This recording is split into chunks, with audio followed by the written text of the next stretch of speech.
오늘 본문은 예수님께서 안식일 규정 문제로 바리새인들과 논쟁하는 이야기입니다.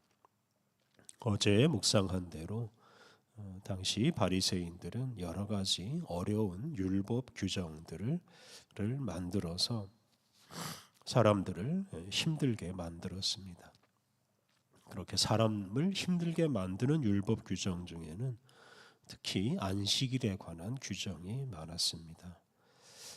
예를 들어서 안식일에 금지된 39가지 노동 규정, 멜라코트라고 하는 그런 규정이 있었습니다.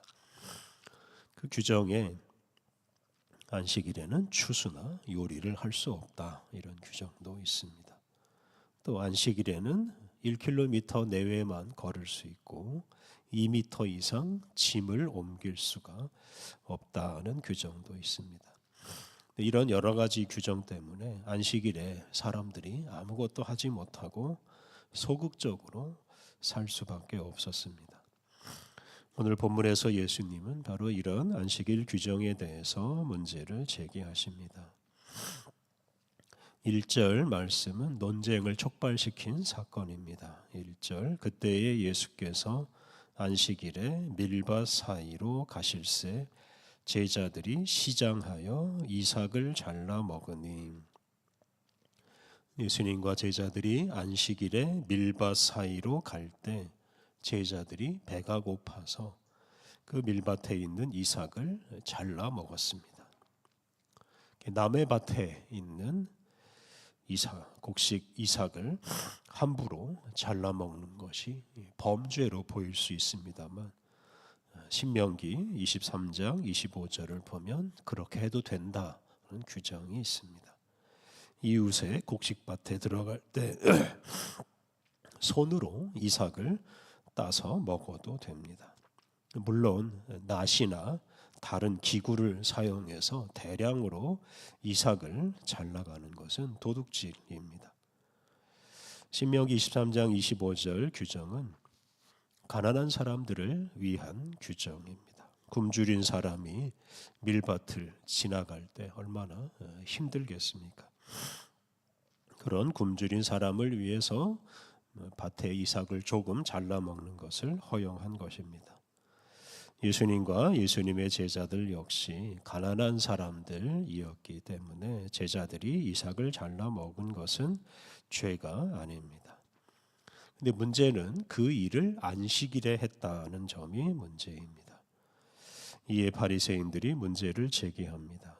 2절 바리새인들이 보고 예수께 말하되 보시오 당신의 제자들이 안식일에 하지 못할 일을 하나이다. 예수님의 제자들이 안식일에 하지 못할 일을 했다라고 비난하였습니다. 사실 안식일에 이삭을 잘라 먹어서는 안 된다라는 율법 규정은 없습니다. 그런데 바리새인들은 앞서 말씀드린 그 안식일에 관한 세부 규정을 따라서 제자들이 안식일에 금지된 일, 안식일에 금지된 노동인 추수를 했다라고 판단하고 정죄한 것입니다. 밀이삭을 조금 잘라 먹은 것을 이렇게 추수한 것으로 판단한 것은 사람을 정죄하기 위한 의도적인 해석이라고 할 수 있습니다. 이에 대해서 예수님께서 반론을 하십니다. 3절과 4절 예수께서 이르시되 다윗이 자기와 그 함께한 자들이 시장할 때에 한 일을 잃지 못하였느냐. 그가 하나님의 전에 들어가서 제사장 외에는 자기나 그 함께한 자들이 먹어서는 안 되는 진설병을 먹지 아니하였느냐. 예수님은 사무엘상 21장에 나오는 이 다윗과 다윗 일행이 배가 고팠을 때 율법을 어기고 제사장만 먹을 수 있는 진설병을 먹은 일을 예로 드십니다. 진설병이라는 것은 성막 중 그 성소에 있는 떡상 위에 두는 그 12개의 떡을 가리킵니다.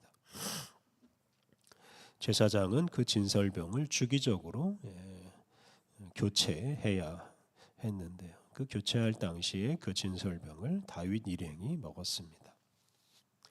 다윗과 다윗 일행이 사울 왕에게 쫓겨다닐 때 하루는 아히멜렉이라는 제사장에게 갔습니다. 그때 제사장 아히멜렉은 굶주린 다윗과 그 일행을 위해서 성막에 있는 진설병을 내주었습니다. 그런데 레위기 24장 8절과 9절을 보면 그 진설병은 제사장만 먹을 수 있었습니다. 그런데 아히멜렉은 굶주린 사람들을 보고 그 규정을 어겼습니다. 제사장 아히멜렉은 이렇게 율법 규정을 지키는 것보다 굶주린 사람을 돕는 것을 더 중요하게 여겼습니다. 그러니까 율법 규정보다 사람을 더 소중하게 여긴 것입니다. 5절 또 안식일에 제사장들이 성전 안에서 안식을 범하여도 죄가 없음을 너희가 율법에서 읽지 못하였느냐. 일반인들은 안식일에 노동을 중단하지만 제사장들은 안식일에 성전에서 일을 많이 해야 합니다. 율법에 따르면 이 제사장은 안식일에 성전에서 반드시 일을 해야 됩니다. 그래서 이 제사장이 안식일에 성전에서 일하는 것은 범죄가 될 수 없습니다. 6절 내가 너희에게 이르노니 성전보다 더 큰 이가 여기 있느니라. 예수님은 당신이 성전보다 더 크다고 말씀하셨습니다. 이것은 당신의 권위가 성전에서 봉사하는 제사장보다 더 크고 더 나아가서 성전 자체보다 더 높다라는 뜻입니다. 그러므로 제사장이 안식일에 성전에서 일해도 죄가 되지 않는 것처럼 성전보다 더 큰 예수님과 함께하는 예수님의 제자들이 예수님의 뜻을 따라서 안식일에 어떤 일을 하든지 그것은 죄가 되지 않는다라는 뜻입니다. 사실 예수님께서 당신이 성전보다 크다라고 하신 말씀은 아주 극단적인 말씀입니다. 이는 예수님이 다른 사람의 평가의 대상이 되는 분이 아니라 찬양과 경배의 대상이라는 뜻입니다. 성전보다 크신 분이 하는 일을 다른 사람이 함부로 평가하거나 정죄할 수 없다는 뜻입니다. 사실 이런 말을 누가 함부로 할 수 있겠습니까? 예수님만이 하실 수 있는 말인데요. 예수님은 이렇게 당신이 어떤 분이신지를 사람들 앞에 드러내셨습니다. 7절과 8절은 안식일 논쟁에 관한 결론적인 말씀입니다. 7절 나는 자비를 원하고 제사를 원하지 아니하노라 하신 뜻을 너희가 알았더라면 무죄한 자를 정죄하지 아니하였으리라. 호세아 6장 6절에 나는 인애를 원하고 제사를 원하지 아니한다는 말씀이 나옵니다. 자비 또는 인애, 즉 사람을 사랑하는 것이 제사 드리는 일보다 더 옳고 더 좋은 일이다라는 뜻입니다. 그래서 이 말씀의 의미를 제대로 알았더라면 배가 고파서 안식일에 밀 이삭을 잘라 먹는 제자들을 정죄하지 않았을 것이다 라고 예수님이 말씀하십니다. 사랑하는 것은 율법을 지키는 것보다 더 중요합니다. 율법을 지키는 궁극적인 목적이 바로 사랑이기 때문입니다. 율법을 잘 지킴으로써 하나님을 사랑하고 이웃을 사랑하라는 율법의 근본 정신을 이룰 수가 있습니다. 근데 이런 율법의 근본 정신을 망각하고 사랑하는 일보다 율법 규정을 앞세우고 함부로 사람을 정죄하는 것은 결코 하나님의 뜻이 아닙니다. 예수님은 이런 잘못을 지적하실 뿐만 아니라 당신의 권위를 다시 한번 내세우십니다. 8절 인자는 안식일의 주인이니라 하시니라. 예수님은 당신이 안식일의 주인이라고 하셨습니다. 문자 그대로 하면 예수님은 안식일의 주님입니다.